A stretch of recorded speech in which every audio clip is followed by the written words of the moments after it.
लस्से बड़े सारे यार क्या तरिया से पहले कनेडा पुजी आ गए नवे पठानकोट अंबाला दिल्ली। स्वागत है तुंदा मेरे नवे ब्लॉग च। ब्लॉग की शुरुआत करने माता रानी के नाल ही है। बोलो सांचे दरबार की जय। दोस्तों जियां कि मैं तुसें पिछले ब्लॉग च दस्सिया हा कि अज असें जाना है नागमनी मेला जिथे बैसाखी का बड़ा बड़ा मेला लगता है। लोग काफ़ी तादाद च उत्थे आंदे न, मेले का आनंद लैंदे न। बाबा तलन देव हुंदी वो जगह है जिथे मेला लगता है। पिछली वीडियो का लिंक मैं पाई दूँ जिहड़ा मैं तुसें दस्सिया उस जगह का टूर कराया हा।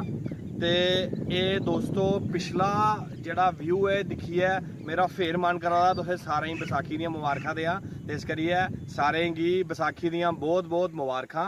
दोस्तों चलो हुण चलचे मेले च जाइए दिक्खने आ मेले च केह् आइटमां न, कियां पकौड़े भी खागे, जलेबियां भी खागे, मेले का आनंद भी लैगे। चलो चलदे हुण मेले च।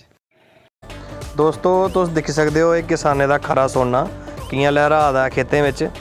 ते मैं तुसें ये दसना चाहांग मेरे ब्लॉग जेह्ड़े न ज़्यादा लम्मे इसलिए नहीं होंदे कि तुस लोग जेह्ड़े सारे बोर नहीं होवो।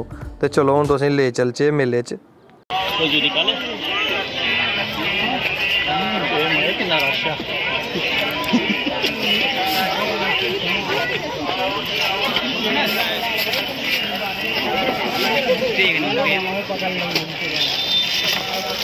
भैया 10 रुपये तुरंत ले लीजिए। हाँ आप पहले ले देना, आप पहले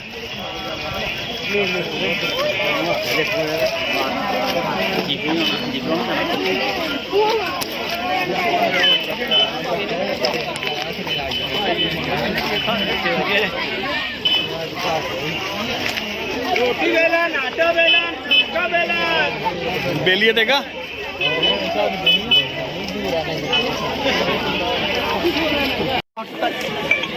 मम्मी छोट 150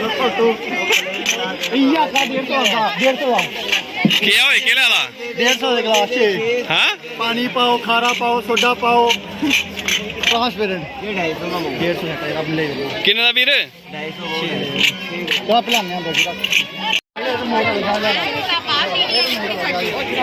ओए किलाना रिमोट वाला चाय लाना किन्ने वो भी किन्ने वीरे कनेडा वेट का भी किन्ने बड़ा महंगा चाय है ना, महंगा चाय कितने की है यार। टिकट 70,000 पहले कनेडा पुजी आ गए नवे नवा यार मेरे खुले इसलिए दो काके ले दो साथी के लेना जाए में लगा किस नहीं करनी।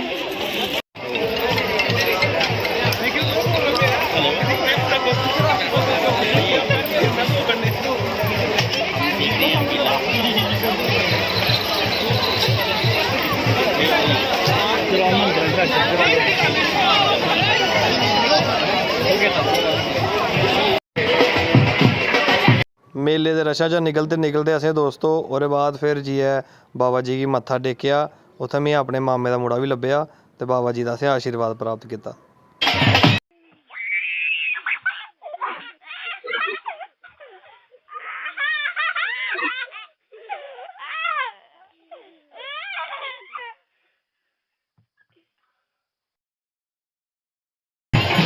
दोस्तों अज दे इस बैसाखी के मेले में जी है लंगर की व्यवस्था भी है ताकि लोग जोड़े ने बाबा जी का प्रसाद भी चखी सकन। तो असें भी रज लाई गै लिया, भुख बड़ी ही लगी थी तो फिर मेला दिखा नज़ारे कन्नै। पठानकोट अंबाला दिल्ली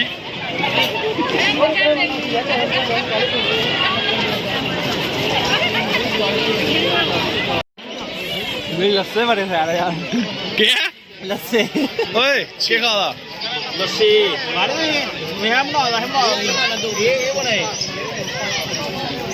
खाई ले फिर पहले बारी खाते बड़ा मजा आया। न्यूडल नहीं आ रहे चिट्टे न्यूडल निक्के घर वाले आंदे रहे खिलाते भी रहे अज मतलब आपको खाई लैने। दोस्तों असें ते लिया अज मेले का पूरा आनंद। तुस मिगी कमेंट करी दस्सिओ तुसें किन्ने जेहा लग्गेआ मेरा ब्लॉग ते बैसाखी का ये नागमनी का मेला। ते वीडियो दी इत्थे गै करने आं समाप्ति। जय डुग्गर, जय मां डोगरी, जय हो।